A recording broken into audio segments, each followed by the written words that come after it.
ಮೊದಲನೇದಾಗಿ ಜಾತ್ಯತೀತ ರಾಷ್ಟ್ರ ಭಾರತ ಇದು. ಇಲ್ಲಿ ಜಾತಿನೇ ಬರಬಾರ್ದು. ಮೊದಲನೇದು ಇವು ಪ್ರತಿಯೊಂದಕ್ಕೂ ಜಾತಿನೇ ಕೇಳ್ತಾರೆ.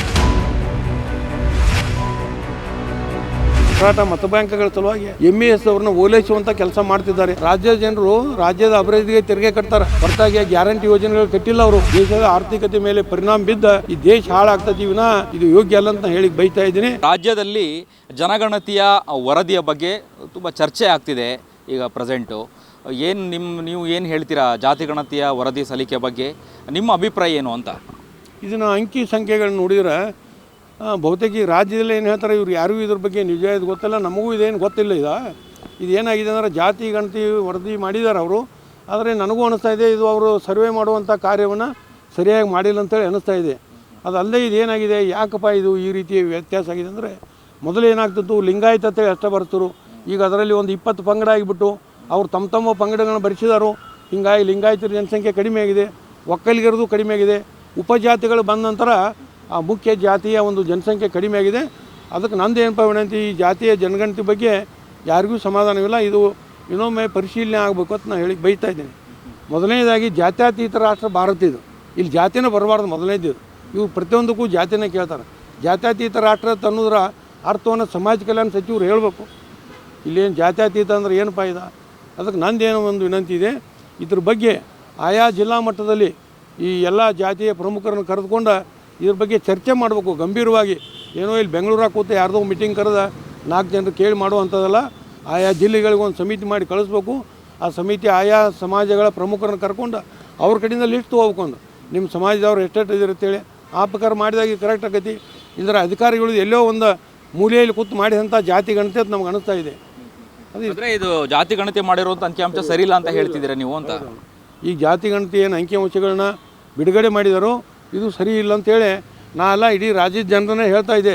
ಅದಕ್ಕೆ ಸರ್ಕಾರ ಇದನ್ನು ಗಂಭೀರವಾಗಿ ಪರಿಗಣಿಸಬೇಕು. ಈಗ ನಾವು ಹೇಳಿದ ಮಾದರಿಯಲ್ಲಿ ಪ್ರತಿ ಜಿಲ್ಲಾ ವೈಸು ಸಮಿತಿಗಳನ್ನ ಕಳಿಸಿ ಆಯಾ ಪಂಗಡಗಳ ದೂರಿಂದ ಕರೆಸ್ಬೇಕಲ್ಲೇ ಅವ್ರು ಸಾರ್ವಜನಿಕರನ್ನು ಕರೆಸಿ ಅವ್ರ ಕಡೆಯಿಂದ ಲಿಸ್ಟ್ ತೊಗೋಬೇಕು. ಅವರೆಲ್ಲ ಮಾಡಿ ಕೊಡ್ತಾರೆ ಯಾವ ಸಮಾಜದವರು ಎಷ್ಟೆಷ್ಟು ಅದಾರು ಆ ಪ್ರಕಾರ ಮಾಡಿದ್ರೆ ಸರಿ ಆಗ್ತದೆ ಅಂತ ಹೇಳಿ ಬಯಸ್ತೀವಿ. 17ನೇ ತಾರೀಕು ನಾಡ್ದು ಗುರುವಾರ ಅದನ್ನು ಪ್ರಸ್ತಾಪ ಮಾಡ್ತೀವಿ, ಜನಗಳ ಮುಂದೆ ಇಡ್ತೀವಿ ಜಾತಿ ಗಣತಿ ವರದಿನ ಅಂತ ಹೇಳ್ತಿದೆ ಸರ್ಕಾರ.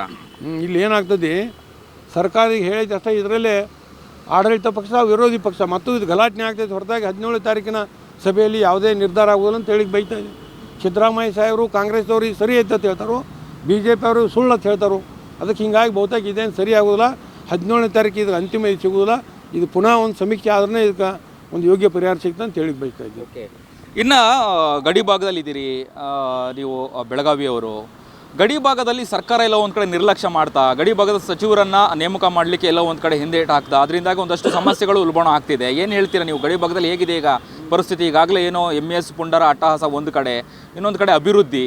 ಏನು ಹೇಳ್ತೀರಾ ಅಂತ ಹೇಳಿ, ಸರ್ಕಾರ ಯಾಕೆ ಗಡಿ ಭಾಗದಲ್ಲಿ ಸಚಿವರನ್ನ ನೇಮಕ ಮಾಡಲಿಲ್ಲ ಅನ್ನುವಂಥದ್ದು? ಇಲ್ಲಿ ಏನಾಗಿದೆ, ಗಡಿ ಭಾಗ, ನಾನು ಬೆಳಗಾವಿ, ಈ ಗಡಿ ಭಾಗದಲ್ಲಿ ಏನಾಗ್ತದೆ ಅಂದರೆ ನಮ್ಮ ರಾಜಕಾರಣಿಗಳ ಒಂದು ಇಚ್ಛಾಶಕ್ತಿ ಭಾಳ ಕೊರತೆ ಇದೆ. ಅವರು ಈ ಮರಾಠ ಹೋಟ್ಗಳ ಸಂಬಂಧ, ಮರಾಠ ಮತ ಬ್ಯಾಂಕ್ಗಳ ಸಲುವಾಗಿ MES ಅವ್ರನ್ನ ಓಲೈಸುವಂಥ ಕೆಲಸ ಮಾಡ್ತಿದ್ದಾರೆ. ತಮಗೆಲ್ಲ ಗೊತ್ತಿದೆ, ಈಗ ಒಂದು 10 ವರ್ಷದ ಹಿಂದ್ಗಡೆ ಎಳ್ಳೂರ ತಲೆ ಒಂದು ಕಲ್ಲಿತ್ತು, ಅದು ಮಹಾರಾಷ್ಟ್ರ ರಾಜ್ಯ ಅಂತ ಬರೆದ್ರು. ಕರ್ನಾಟಕದಲ್ಲಿ ಇದ್ದರೂ ಮಹಾರಾಷ್ಟ್ರ ರಾಜ್ಯ ಅಂತ ಬರೆದ್ರು. ಅದನ್ನು ಒಂದು ಪೊಲೀಸ್ ವ್ಯಾನ್ ಕಾಯಕ್ಕೆ ನಿಂತಿತ್ತು, ಅದಕ್ಕೊಂದು PIL ಕಲ್ಲನ್ನು ತೆರವುಗೊಳಿಸಿದ್ವಿ. ನಮ್ಮದೇನು ಪ್ರಶ್ನೆ, MES ಅವರು ರಾಜ್ಯೋತ್ಸವ ದಿವಸ ಪ್ರತಿ ಸಲ ಅಲ್ಲಿ ಗಲಾಟೆ ಮಾಡೇ ಮಾಡ್ತಾರೆ, ಕರಾಳ ದಿನ ಆಚರಣೆ ಮಾಡ್ತಾರೆ. ಇದಕ್ಕೆಲ್ಲ ಸರ್ಕಾರ ಅವ್ರಿಗೆ ಕುಮ್ಮಕ್ಕೆ ಕೊಡ್ತಾ ಇದೆ ಒಳಗಿಂದೊಳಗೆ. ಯಾಕಂದ್ರೆ MES ಬ್ಯಾನ್ ಮಾಡ್ಬೇಕು ಸದನದಲ್ಲಿ, ಏನು ದೊಡ್ಡ ಪ್ರಶ್ನೆ ಇಲ್ಲ. ಕರ್ನಾಟಕದಲ್ಲಿ ಮಹಾರಾಷ್ಟ್ರ ಏಕೀಕರಣ ಸಮಿತಿಯನ್ನು ನಿಷೇಧಿಸಲಾಗಿದೆ. ಸದನದಲ್ಲಿ ಏನು ಬೇಕಾದ ಕೂಗ್ತಾರೆ. ಹಿಂಗೊಂದು ಕೂಗಾಕಿ ಇವ್ರಿಗೆ ಏನಾಗ್ತೈತಿ, ಒಂದು ಕೂಗಬೇಕಾಗಿತ್ತು ಯಾರೇ ಒಬ್ರು ಗಂಡಸರಾಗಿ. ಅದಕ್ಕೆ ನಂದೇನಪ್ಪ, MESನ್ನು ಸಂಪೂರ್ಣವಾಗಿ ಬ್ಯಾನ್ ಮಾಡಬೇಕು. ಅದಲ್ಲದೆ ಗಡಿ ಭಾಗದಲ್ಲಿ ಈ ಗಡಿ ಪ್ರದೇಶದಲ್ಲಿ ಇರ್ತಕ್ಕಂಥ ಹಳ್ಳಿಗಳ ಅಭಿವೃದ್ಧಿ ಆಗಿಲ್ಲ. ಅದಕ್ಕೆ ಕರ್ನಾಟಕ ಗಡಿ ಪ್ರದೇಶ ಅಭಿವೃದ್ಧಿ ಪ್ರಾಧಿಕಾರ ಅಂತಿದೆ, ಅದಕ್ಕೊಬ್ಬರು ಸಚಿವರು ನೇಮಕ ಮಾಡಬೇಕು. ಅದಕ್ಕೆ ಗಡಿ ಅಭಿವೃದ್ಧಿ ಇದಕ್ಕೆ ಖಾತೆಗೆ ಸಚಿವರು ನೇಮಕ ಮಾಡಿಲ್ಲ.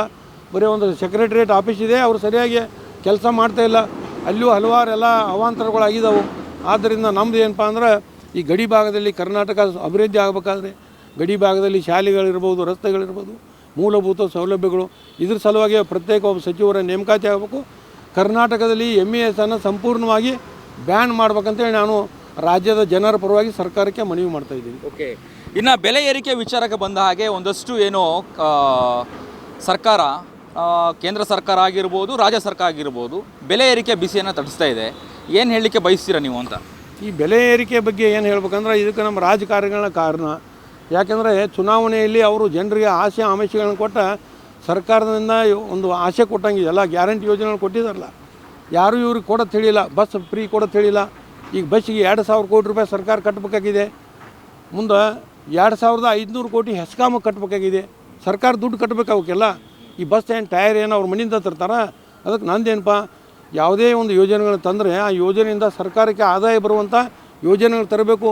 ರಾಜ್ಯದ ಜನರು ರಾಜ್ಯದ ಅಭಿವೃದ್ಧಿಗೆ ತೆರಿಗೆ ಕಟ್ತಾರೆ, ಹೊರತಾಗಿ ಗ್ಯಾರಂಟಿ ಯೋಜನೆಗಳು ಕಟ್ಟಿಲ್ಲ ಅವರು. ಇವತ್ತು ತಮಗೆಲ್ಲ ಗೊತ್ತಿದೆ, ಅಕ್ಕಿ 50 ಕಿಲೋ 100 kg ಅಕ್ಕಿ ಕೊಡ್ತಾ ಇದ್ದಾರೆ. ಅಕ್ಕಿ ಇವರು 30 ರೂಪಾಯಿ kg ಪರ್ಚೇಸ್ ಮಾಡ್ತಾರೆ ಸರ್ಕಾರ. ಪುನಃ ಅದನ್ನು ಅವ್ರು ಏನು ಮಾಡ್ತಾರೋ ಪಡಿತರ ಕಾರ್ಡ್ದವ್ರು ಹೆಚ್ಚಾಗ್ತಾವೆ, ಮನ್ಯಾಗ ಇಡಕ್ಕೆ ಬರೋದಿಲ್ಲ. ಅದನ್ನು ಹೆಗ್ಗನ ಇಲಿ ತಿಂತಾವೆ ಅಂತೇಳಿ ಅವ್ರು ಮಾರ್ಕೆಟ್ಗೆ ಹೋದ್ ಮತ್ತು 30 ರೂಪಾಯಿ ಕಿಲೋ 20 ರೂಪಾಯಿ ಕಿಲೋ ಮಾರ್ತಾರೋ. ಅದಕ್ಕೆ ಸರ್ಕಾರಕ್ಕೆ ನಂದೇನು ವಿನಂತಿ ಇದೆ ಅಂದರೆ, ನೀವು 10 ರೇಷನ್ ಕೊಡುವ ಅಂಗಡಿ ಒಂದು ಮಾಡಿರಿ, ಫ್ರೀ ಕೊಟ್ಮೇಲೆ 20 ರೂಪಾಯಿ ಕಿಲೋ ಪರ್ಚೇಸ್ ಮಾಡುವಂಗೆ ಮಾಡಿರಿ. ಅದನ್ನು ನಿಮ್ಮ ಅಂಗಡಿಗೆ ಹಾಕ್ತಾರೋ ಅವ್ರು ರೊಕ್ಕ ಕೊಟ್ಬಿಡ್ರಿ. ಇಲ್ಲ ಅಂದ್ರೆ ಮತ್ತು ನೀವು 40 ರೂಪಾಯಿ ಕೊಟ್ಟು ಕೊಂಡ್ಕೊಂಬರ್ಬೇಕು ಮಂದಿ ಕೊಡೋಕೆ. ಸರ್ಕಾರಕ್ಕೊಂದು ಪ್ಲ್ಯಾನ್ನ ಈಗಾಗಲೇ ಹೇಳಿದ್ದೀನಿ. ಒಂದು ಪಡಿತರ ವಿತರಣೆ ಅಂಗಡಿ ಈಗಾಗಲೇ ಐತಿ, ಅದ್ರ ಬಾಜುಕ ಪಡಿತರ ಅಕ್ಕಿ ಖರೀದಿ ಅಂಗಡಿ ಸರ್ಕಾರದ ತೆಗಿಬೇಕು.